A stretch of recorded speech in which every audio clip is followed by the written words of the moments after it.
আসসালামু আলাইকুম, কেমন আছেন সবাই? আশা করি সবাই ভালো আছেন। আমি ভালো আছি। আজকের ভিডিওতে আমরা দেখব যে টাইটেল অ্যানিমেশনের কিভাবে একটা প্রজেক্ট হিসেবে সেভ করতে হয় এবং সেটা কিভাবে অ্যানিমেটেড করে অনেকগুলো পিসের একসাথে নিয়ে সেটা কাজ করে সেটা দেখব। আগের ভিডিওতে আমার যে ভিডিওটা ছিল, আমাদের যে মিক্সিংয়ের যে ভিডিওটা ছিল, সেটাতে মূলত আমার সাউন্ড একটু সমস্যা ছিল, সেটা বুঝতে পারিনি। এই জন্য আমাদের করার সময় আমার ওখানে সাউন্ডটা এমন সময় হয়েছে। সো আমরা আজকের ভিডিওতে কিন্তু আফটার ইফেক্টসের যে প্রজেক্ট আছে সেই প্রজেক্ট নিয়ে কথা বলবো। আমরা কিছু কাজ করে রাখছিলাম এখানে, আমি এখানে কাজ করে সেভ করে রাখছি। এই যে আমার এখানে কিছু প্রজেক্ট আমি এখানে সেভ করে রাখছি। মূলত এই যে আমাদের যে প্রজেক্টটা আছে এই প্রজেক্টটা আমি কাজ করে সেভ করে রাখছি। সেইটা ওপেন করার জন্য এইটার উপরে আমরা যদি ডাবল ক্লিক দিই তাহলে কিন্তু আমাদের যে আফটার ইফেক্টস আছে সেটা কিন্তু আমাদের এখানে অন হয়ে যাবে। আমরা এখান থেকে আমি আগে থেকে সেটা অন করে রাখছি যে প্রজেক্টগুলো। আমি কিন্তু এখানে অনেকগুলো কম্পোজিশন ক্রিয়েট করছি এবং সেই কম্পোজিশনের মধ্যে একটা করে অ্যানিমেশন করেছি এবং সেগুলো আমি আপনাদেরকে দিয়ে দেব। যদি যেদিন আমাদের আমার 1000 সাবস্ক্রাইবার পূরণ হবে সেদিন আমি আমাদের যে লোগো অ্যানিমেশন এবং আমাদের যে টাইটেল অ্যানিমেশনের আছে সেগুলো আমরা আস্তে আস্তে আপনাদেরকে দিয়ে দিব একদম ফ্রিতে, ঠিক আছে? প্রথমে আমি মূলত ABC এরকমভাবে আমাদের যে প্যানেলটা আছে সেই প্যানেলটা সাজাইছি এবং যে কম্পোজিশন আছে সেই কম্পোজিশনটা আমরা সুন্দর করে সাজিয়ে নিয়েছি, ঠিক আছে? এখান থেকে আমরা যদি দেখি যে কম্পোজিশনগুলোই আমি ক্রিয়েট করছি এখানে, ঠিক আছে? সেই কম্পোজিশনগুলো প্রথমে এক পাশ থেকে দেখব। আমরা যখন এতে যাব, যাওয়ার পরে আমরা যদি একটু প্লে করি তাহলে কিন্তু আমাদের অ্যানিমেশনটা এই যে এটা কিন্তু এক ধরনের অ্যানিমেশন, ঠিক আছে? এটা এক ধরনের অ্যানিমেশন। এটা কিন্তু আমি এখান থেকেই ক্রিয়েট করে রাখছি, আগে থেকে ক্রিয়েট করে রাখছি। এটাগুলো কীভাবে ক্রিয়েট করতে হয় সেটা কিন্তু বিগত ভিডিওগুলোতে আমি দেখিয়েছি, তারপরও আমি পরবর্তী ভিডিওতে এগুলো দেখাবো। এবং এইগুলোর যে আমরা এসেনশিয়াল গ্রাফিক্স হিসাবে ব্যবহার করবো টাইটেল, সেগুলো আমরা এখান থেকে দেখাবো, ঠিক আছে? এখান থেকে গেল এই আমাদের যে অ্যানিমেশন আছে এটার কিন্তু আমাদের ফন্টটাও চেঞ্জ করতে পারবো। আমরা যেহেতু এইরকম ফন্ট আছে আমরা ফন্টটা কিন্তু চেঞ্জও করতে পারবো।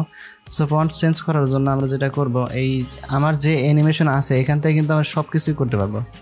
এক কথায় আমরা সব কিছু এটা চেঞ্জ করতে পারবো। আমরা ক্যারেক্টারে যদি যাই, ক্যারেক্টার থেকে আমরা আমাদের যে ফন্ট আছে, আমাদের ফন্টটা এইরকম দেওয়া আছে, আমরা এখান থেকে কিন্তু ফন্ট চেঞ্জ করে দিতে পারি। যদি আমরা মনে করি যে না আমাদের ফন্ট চেঞ্জ করে দেবো, তাহলে আমরা এখান থেকে ফন্টটাও চেঞ্জ করতে পারবো। আমরা যদি এখান থেকে দেখি আমাদের এরকম ফন্ট দেই তাহলে কিন্তু এরকম ফন্ট হয়ে যাবে। যদি আমরা এটা সিলেকশন করি, এইভাবে সিলেকশন করলাম, করার পরে আমরা যদি এখান থেকে ফন্টে যাই তাহলে কিন্তু আমরা এখান থেকে ফন্ট চেঞ্জ করতে পারবো।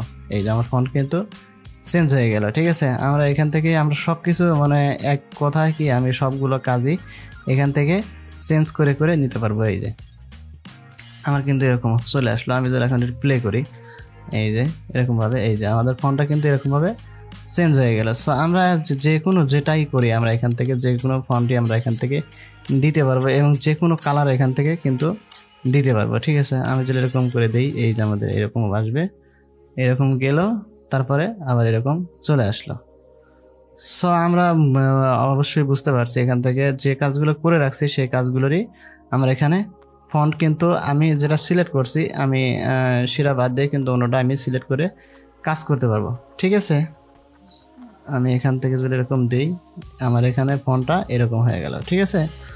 আমরা এখানে যদি আমাদের টাইটেলের কালারটা চেঞ্জ করতে চাই, ঠিক আছে? এখান থেকে আমার টাইটেলের যে কালার আছে সেই কালারটা যদি আমি চেঞ্জ করতে চাই তা কিন্তু আমি এখান থেকে চেঞ্জ করতে পারবো। আমি এখানে স্টপ করে দিচ্ছি। স্টপ করে আমাদের যে টাইটেল আছে সেই টাইটেলের কালারটা আমি এখান থেকে এতটুকু দিয়ে দিলে আমার টাইটেলের কালারটা কিন্তু এরকম হয়ে গেল, ঠিক আছে? যদি মনে করি যে না এটা আমাদের রেড কালার দিব, তাহলে রেড কালারটাও আমরা এখান থেকে দিয়ে দিতে পারবো। এখান থেকে আমরা যদি স্টক কালারটা আমরা দিব, স্টক কালারটাও এখান থেকে দিতে পারবো। যদি আমরা মনে করি আর বোল্ড বেশি করে দিব, বোল্ড এখান থেকে রেগুলার আছে, এখান থেকে আমরা বোল্ডও করে দিতে পারবো। এখান থেকে এই যে আমি বোল্টে ক্লিক দিলে এটা আমার বোল্ট হয়ে যাবে, ঠিক আছে? বোল্ট মানে আমাদের মোটা হবে, ঠিক আছে? যদি লেখাটা বড় করতে চাই তাহলে এখান থেকে আমরা এখান থেকে বড় করতে পারবো। প্রজেক্ট আমি এত সুন্দর করে সেভ করছি যাতে করে আমাদের যে আছে সেটা যেন অবশ্যই আমাদের যে অ্যানিমেশনটা আছে সেটা যেন আমাদের সম্পূর্ণভাবে সরলভাবে চলে আসে, এই জন্য আমি ওটা করে রাখছি। এখানে আমরা দেখলাম 1 নাম্বার যেটা আছে সেই অ্যানিমেশনটা আমরা বি যেটা আছে বি যে কম্পোজিশন আছে, আমরা বি কম্পোজিশনে যদি এখানে প্লে করি, আমরা প্রথমে দেখছিলাম কিভাবে নিচের থেকে উপরের দিকে ওঠে। আমরা এখানে থেকে একটু পার্থক্য দেখি। এইটা মূলত আমাদের এখানে এই যে লেখাটা নিচের দিক থেকে উপরের দিকে যাচ্ছে অ্যানিমেশন হয়ে, ঠিক আছে, আবার ওই দিক থেকেই চলে যাচ্ছে, ঠিক আছে। আমরা যদি এখানে দেখি বি নাম্বার যেটা আছে, এই বি নাম্বারে যদি দেখি আমরা, এটা আমরা কিন্তু এই পাশ থেকে ডান পাশ থেকে বাম দিকে চলে যাচ্ছে। আমি মূলত এই টাইটেলগুলো আপনাদেরকে এসেনশিয়াল গ্রাফিক্স হিসেবে সেট করে তারপর আমি আপনাদের দিব, যাতে আমরা অ্যাডোবি প্রিমিয়ার প্রোতে ব্যবহার করতে পারি এবং অ্যাডোবি আফটার এফেক্টসেও ব্যবহার করতে পারি। সো আমরা যদি 3 নাম্বারটা দেখি, এখান থেকে 3 নাম্বারটা যেটা আছে সেটা যদি আমরা প্লে করি, এই যে আমাদের এটা জুম এক পাশ থেকে জুম হয়ে আসতেছে এবং আরেক পাশ থেকে জুম ইন হয়ে যাচ্ছে, ঠিক আছে। সো আমরা যদি ডি নাম্বার দেখেন, প্রত্যেকটাই কিন্তু এখানে আমি সেট করে রাখছি, ঠিক আছে, এখানে সেট করে রাখছি। এই যে আমাদের লেখাটা যেটা আছে, এই যে আমাদের এইভাবে আসতেছে এবং এইভাবেই চলে যাচ্ছে, যেমন আসতেছে ক্যামেরার মাপের মধ্যে আসতেছে, আবার ক্যামেরার মতো আলো নিমতাছে বাড়তেছে, তারপরে আবার চলে যাচ্ছে, ঠিক আছে। আমরা এইভাবে আমরা সেট করছি। এই নাম্বার যদি আমরা এখান থেকে দেখি, এই যে এই নাম্বার আমি কিন্তু এটা কিফ্রেম আকারে সবগুলো সেট করে রাখছি। এই যে আমাদের এক পাশ থেকে এই যে এক কর্নার থেকে আসতেছে এবং এক কর্নার থেকেই আবার চলে যাচ্ছে, ঠিক আছে।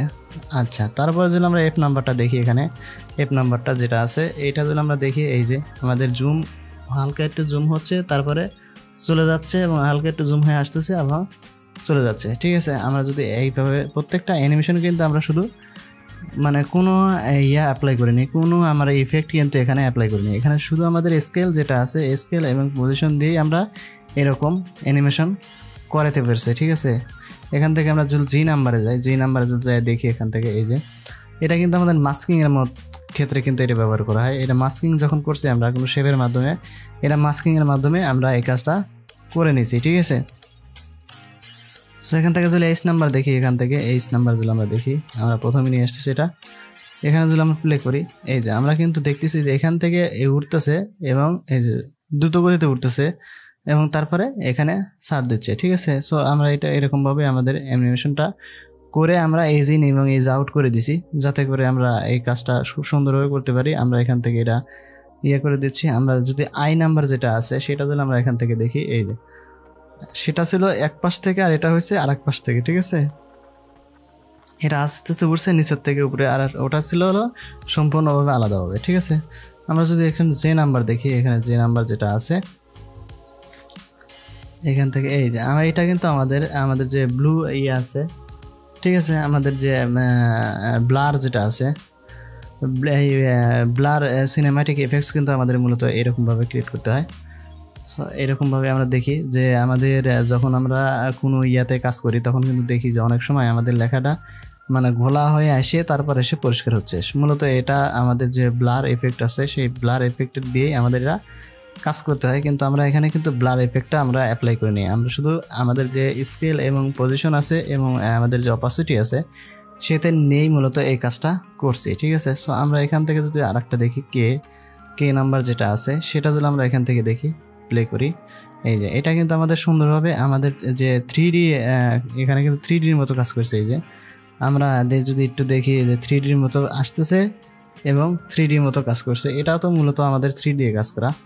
আমরা যখন এইটা অন করছি তখন কিন্তু আমাদের উপরের বারগুলো 3Dর যে বারগুলো আছে সেটাও কিন্তু আমাদের এটা অন হয়ে গেছে, ঠিক আছে। এইটা আমরা যখন করব তখন আমাদের 3D যে 3Dর অ্যাক্টিভ যেটা আছে সেটা কিন্তু আমাদের এখানে অন হয়ে গেছে। এই যে আমাদের উপরের বারগুলো আছে সেগুলো কিন্তু আমাদের অন হয়ে গেছে। সো মূলত এইগুলোই আমরা কি করবো, একটা এসেনশিয়াল গ্রাফিক্স হিসাবে সেট করে আমরা কিন্তু আমাদের যে আছে সেটা থেকে আমরা পজিশন চেঞ্জ করতে পারবো, আমাদের কালার চেঞ্জ করতে পারবো, সব কিছু আমরা এখান থেকে চেঞ্জ করে আমরা কিন্তু এখানে কাজ করতে পারবো। সো আমরা প্রথমে যেটা করছি সেটা হলো আমাদের এখানে যে এসেনশিয়াল গ্রাফিক্সের যে গুলো আছে সেগুলো কিন্তু আমরা এখান থেকে চেঞ্জ করে নিতে পারবো, ঠিক আছে। সো আজকের ভিডিও এই পর্যন্তই। এই নতুনগুলো আর একটা কথা বলে নিই, সেটা হচ্ছে আমার এখানে যে নতুন গুলো আছে সেটা কিন্তু আমরা আফটার এফেক্টসে আমি প্রজেক্টটা দিয়ে দিব, যদি সম্ভব হয় তাহলে প্রজেক্টটা দিয়ে দিব, কিন্তু আমার এখানে আমি কাজটা করছি অনেক হয়েছে। সো যদি আমার ভিডিওটা ভালো লাগে তাহলে অবশ্যই সাবস্ক্রাইব করবেন এবং লাইক কমেন্ট করবেন, যাতে করে নতুন ভাইরা ওগুলো শিখতে পারে। সো আমি যে কাজগুলো করে রাখছি সেটা কিন্তু আমি অলরেডি আমাদের প্রজেক্টে আমরা দিয়ে দেবো, বারবার বলছি যে আমাদের এখান থেকে আমাদের প্রজেক্টে দিয়ে দেবো, যাতে করে আপনারা এখান থেকে দেখে নিতে পারেন, ঠিক আছে। সো আজকে বিদায় নিচ্ছি, দেখা হবে নতুন ভিডিওতে। সে পর্যন্ত ভালো থাকবেন, সুস্থ থাকবেন, আর যদি ভালো লাগে তাহলে চ্যানেলটা অবশ্যই সাবস্ক্রাইব করে দেবেন। আজকে বিদায় নিচ্ছি। আল্লাহ হাফেজ।